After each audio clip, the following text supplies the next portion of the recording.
Hello everyone, today we're going to be looking at Moto G Stylus 5G. So we're gonna unbox it and I'll show you what comes inside. And also I'm going to set it up and show you how the screen looks. I'm gonna give you a little bit more info about this phone. Let me show you the box first. So we have Moto G Stylus 5G, 5G also on top. Here is the side, here is the other side, and here is the back if you guys wanna pause and read through all that. But let's open it and see how the phone looks. And also what comes inside.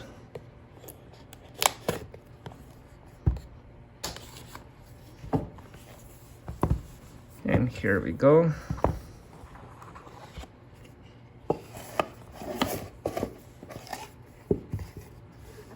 All right, here we go. We have the phone in the front. Let's see what else is there.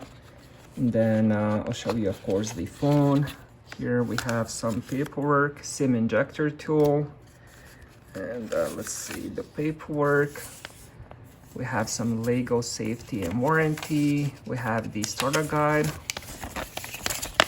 There's a lot of information here. Here we go.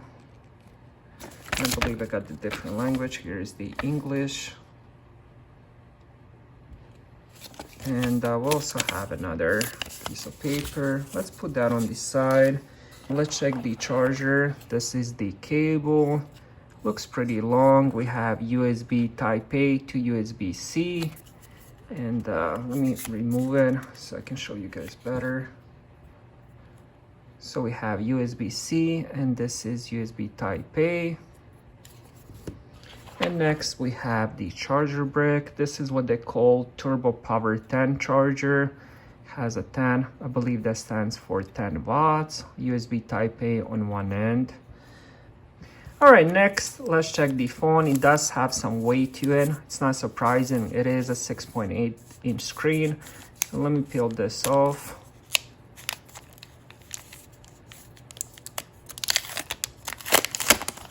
And here we go.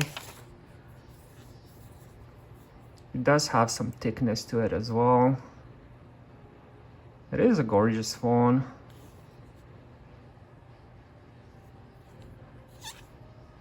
Now let's check the bottom. So on the bottom we have 3.5mm headphone jack. We have USB-C for charging. This is a speaker grill. And of course we do have the stylus. Let me see if I can take it out. And that's how the stylus looks. Never been a big fan of the stylus myself, but some people find it very, very handy. I always say it's always better to have it than not to have it. Start with the right side, we have the power button. I believe this is also a fingerprint scanner. Here we have the volume rockers. And then on top we have the microphone. And on the left side, this is where the SIM card goes. Now one thing I wanted to see if there is any SD card storage. So let's pop the SIM slot. And here we go. And there is a SD card extension. So as you guys can see, there's SD and this is where the SIM card goes. So that's always nice that they still include SD card expansion. On the back, we have 3 cameras with the flash. We have 50 megapixel, 8 megapixel ultra wide, and we also have 2 megapixel depth sensor. And on the front, we have 60 megapixel front facing camera. All right, so I just finished setting it up, which was a smooth experience. When it comes to the phone, this is already running Android 12, and these are the apps that comes with the phone. Pretty much a very stock experience.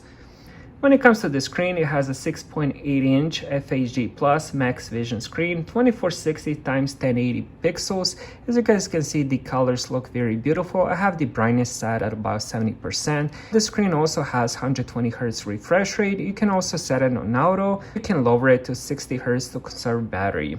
When it comes to the battery, it has 5000 milliamps battery. From experience, that's a very good battery life. It will last you at least 2 days. This phone has face unlock, but it also has a fingerprint sensor, which will be the power button. So when the phone is off, all you have to do is just lay your finger on top of it and the phone will unlock. You don't have to actually press the button.